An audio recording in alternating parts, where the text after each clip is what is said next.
Makanya saya berkali-kali mengatakan, mbok kayak apa sumpeknya kita, tetap wong iso guyu. Karena apa? Allah mensifati dirinya wa annahu wa adhaka wa abka. Allah itu adhaka, zat yang memberi orang iso guyu. Wa abka lan zat sing maringi wong iso nangis. Karena sifatnya Allah Ta'ala pasti nafidah, sifatnya Allah Ta'ala pasti terjadi. Dan kita objek.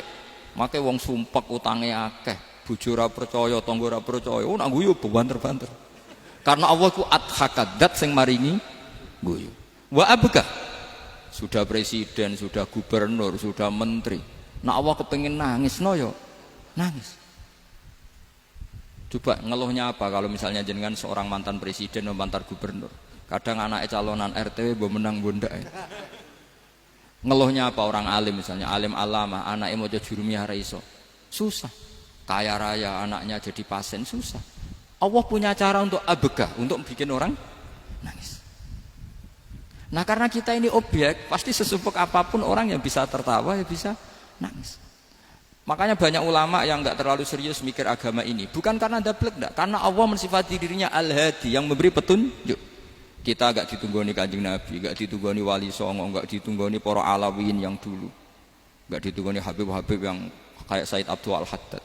Tapi karena Allah itu Al-Hadi, yang memberi petunjuk, dan sifatnya Allah Ta'ala la budda wa ayat takuna nafidah. Sifatnya Allah pasti nafidah.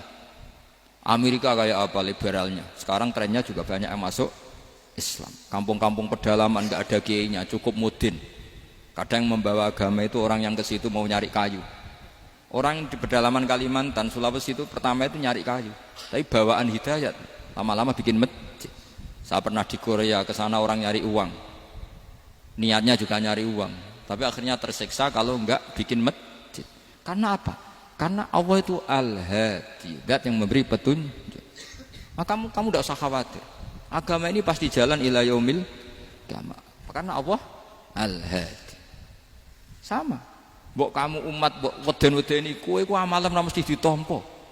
Nek ora ditampa mlebu neraka. Ngono mulai ngaji ya tenang ae. Tenang, santai. Bahkan kadang bilang gini, Pak Yai tadi gak bener, masa ngecap orang mlebu neraka. Kita yang masyarakatnya gak tahu pintunya, Pak kayaknya tahu pintunya. Karena orang itu punya cara. Loh ya betul. Orang Bedui itu kalau ngaji sama Nabi itu lebih unik timbang yang soleh, timbang yang pinter. Sehingga banyak ilmu itu ditemukan dari orang Bedui. Karena cara berpikir itu aneh. Kalau orang soleh, orang waras kan berpikirnya ada aneh, standar. Jadi orang Bedui itu aneh. Pernah suatu saat Rasulullah itu khutbah cerita kiamat. Wah dahsyatnya kiamat kayak apa? Semua orang diam nangis semua. Orang Bedui enggak, lebih cerdas. Ini Nabi itu aneh. Cerita kiamat kalau ada tanggalnya ini gimana? Orang nangis semua karena dahsyatnya kiamat kayak gitu. Bumi dihancurkan, wus. Pantas sudah nangis dewi-dewi. Ya ono sing nangis pabrik banyune macam-macam ya. Ini kalau kiamat gimana ini perjalanan air kemasan saya kan orang mikir. Mikir dewe-dewe gitu.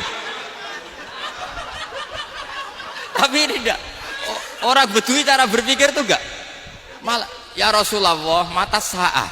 Engkau itu cerita kiamat tapi enggak jelas tanggalnya. Kalau cerita kiamat ya harus jelas dong kapannya. Jadi unik. Jadi cara berpikir sahabat kaget semua loh. Kaget. Karena enggak kepikiran. Nabi a'radu anhu, a'radu itu mengabaikan. Banyak sahabat yang menganalisis lam yasma kan. Nabi memang enggak dengar sehingga mengabaikan. Ada yang analisis lagi sami'a wa kariha. Sebenarnya Nabi dengar cuma enggak berkenan karena tengah-tengahnya khutbah kok tanya. Tapi si Arabi ini cerdas. Masuk akal kan? Misalnya mau pilihan presiden, orang mesti tanya kapan kan gitu. Ya kan?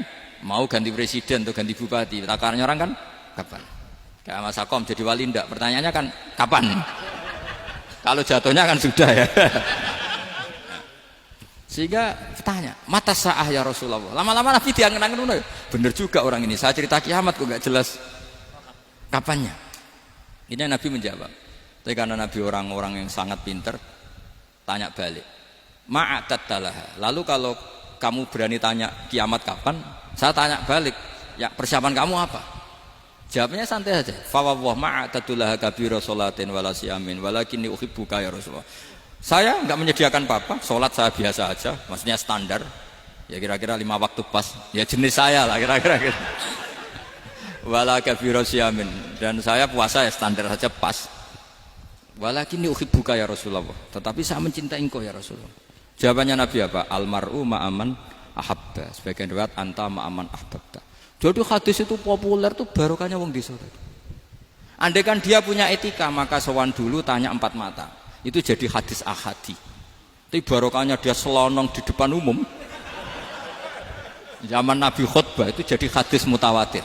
Jadi kadang barang baik itu barokahnya orang yang enggak baik. Maksudnya su'ul adab. Tanya gitu kan su'ul. Tapi itu barokah. Akhirnya hadis itu mutawatir karena didengar ribuan sahabat yang mendengarkan khutbahnya Rasulullah. Tapi kalau hadis itu satu-satu kan khassani bidzalika Rasulullah, khassani bidzalika Rasul, itu nanti jadi hadis ahadi yang kualitasnya jauh di bawah hadis mutawatir. Jadi barokahnya orang su'ul adab itu ya ada. Karena Allah yang mendesain ini. Akhirnya kata sahabat, kata Anas bin Malik, mereka itu mangkelnya bukan main sama Arabi tadi, karena tanya nggak sopan sama Rasulullah. Tapi setelah Nabi jawab almar'u ma'aman ahabba fama farihu bisyai'in farahahum bidzalika batal. Mereka tidak pernah senang dengan hadisnya Nabi sesenang riwayat almar'u ma'aman ahabba. Barokahnya Arabi. Bedui. Makanya saya sebagai kiai ini bedui saya tak pertahankan ila yaumil qiyamah.